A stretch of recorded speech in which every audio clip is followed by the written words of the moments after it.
삶은 자신에 대해 알아가는 여정길의 연속이고 자신에 대해 탐구하고 알아가는 것만큼 설레는 일도 없다.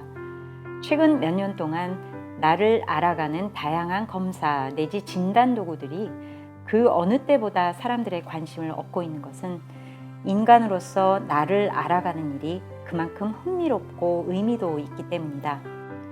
이런 검사들은 물론 정형화된 설명을 내게 제공해 주므로 나의 정체성을 정리하는 데는 도움을 주지만 내가 생각지도 못했던 나의 능력과 잠재력들은 다양한 삶과 생활의 이벤트 속에서 우연히 발견되는 경우도 있다. 그래서 예측이 가능한 정형화된 모습이 아닌 의외의 모습으로 삶을 전환한 사람들은 늘 나의 관심사이다. 공대를 졸업하고 대기업의 엔지니어로 입사해 회사 생활을 하다가 작년 7월 출간한 첫 작품이 올 초까지 30만 부가 넘게 팔리며 글 쓰는 일이 자신의 천직이라는 자타의 공인으로 작가가 된 분이 있다. 사실 나의 관심은 이분의 첫 작품인 달라구투의 꿈 백화점보다 예측된 삶을 살다가 반전한 작가에게 더 있었다.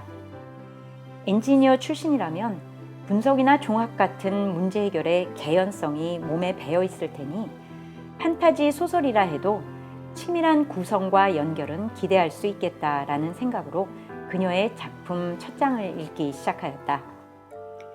그녀의 창의적인 생각과 치밀한 구성이 맞아떨어진 첫 번째 도입은 잠들어야만 입장이 가능한 마을과 꿈 백화점의 설정이다.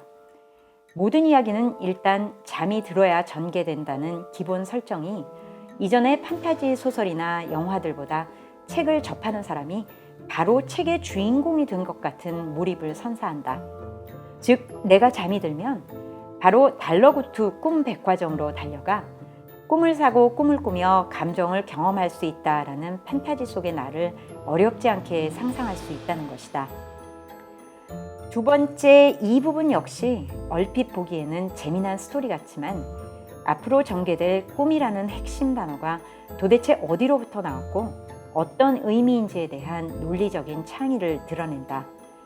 바로 시간의 신과 세 제자의 이야기이다. 미래의 시간과 과거의 시간을 가져간 두 제자와 달리 잠자는 시간을 달라고 한 세 번째 제자에게 미래와 과거의 그림자를 떼어 꿈이라는 치유를 건네준다.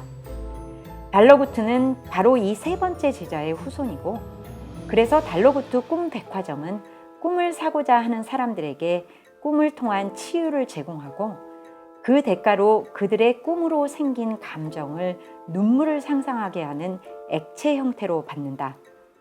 아마도 작가는 눈물만큼 감나가는 치유는 없다고 생각한 것이 아닐까 하는 상상을 해본다. 세 번째, 꿈을 만드는 제작자의 이야기이다. 다양한 꿈의 종류도 있지만 꿈을 꾸는 대상이 꼭 인간이 아니라는 것도 대단히 흥미롭다.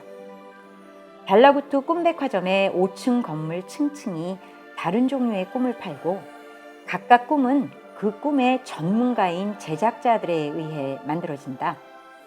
공통점은 그 꿈이 즐거움이나 행복의 물결을 타던 공포나 불안이던 결과는 꿈속에서의 경험을 통한 치유라는 것이다. 그래서 꿈 제작자들은 그 꿈이 아주 일상적이던 특별한 것이던 깊이 고민하고 자신만의 전문성으로 고객들에게 훌륭한 꿈이 될 수 있는 상품을 제작한다.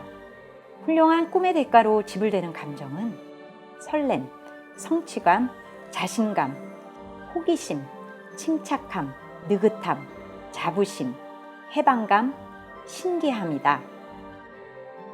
달러구트는 이렇게 꿈의 대가로 지불된 감정을 은행에 가져가 돈으로 바꾸기도 하지만 자신의 백화점 고객을 위한 심신안정 쿠키나 숙면 캔디를 만드는 데 사용하기도 한다. 꿈 제작자 회의에서 질투심이나 열등감 같은 감정을 야기하거나 아쉬움이나 상실감을 덜기 위해 꿈을 섞어 팔면 더 수익을 올릴 수 있을 것이라는 한 제작자의 제안을 달러구트는 얍삽한 수라고 일축하며 꿈 제작자들의 강직성을 강조한다.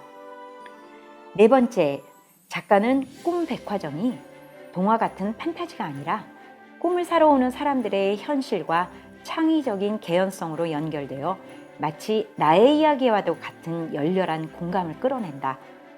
그 현실이 요즘 시대를 살고 있는 각 세대의 모습과도 연결되어 있으니 독자의 폭도 클 수밖에 없다.